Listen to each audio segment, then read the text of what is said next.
दिल मेरा नादान आया ना होश में, जब से तू आई है रहने पड़ोस में। अच्छा हाँ दिल मेरा नादान आया ना होश में, जब से तू आई है रहने पड़ोस में।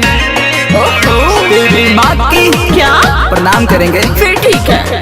तेरी माँ की बेबी मैं पसंद नहीं। सॉरी सॉरी मेरे जानू, सॉरी सॉरी मेरे सोना, मम्मी पापा रजामंद नहीं।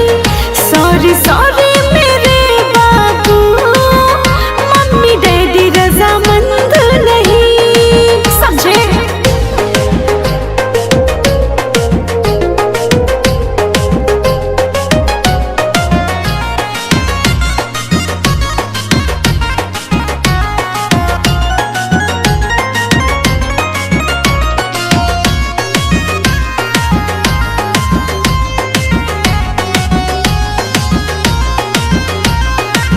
जब जब नजरें झुकाती हो, दिल पर बिजुरिया गिराती हो।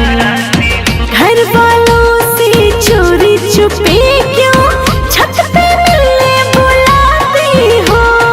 बोलो जानो मजबूरी को समझा करो। जब जब नजरें झुकाती हो, दिल पे बिजुरिया गिराती हो। घर वालों से चोरी छुपे क्यों छत पे मिलने बुलाती हो?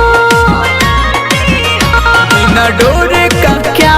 अरे सुनो ना, बिना डोरे का कोई पतंग नहीं। अच्छा सॉरी सॉरी मेरे जानू, सॉरी सॉरी मेरे बाबू, मम्मी डैडी रजामंद नहीं। सॉरी सॉरी मेरे जानू, मम्मी डैडी रजामंद नहीं। क्या करूं?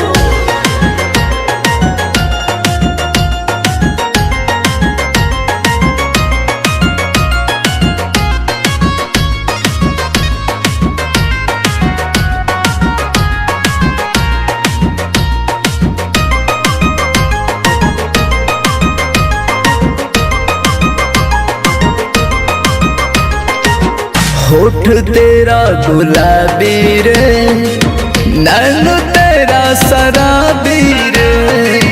अमृता की बात मानो विशाल, दिल तेरा ये नवाबी रे। वो तो है ही।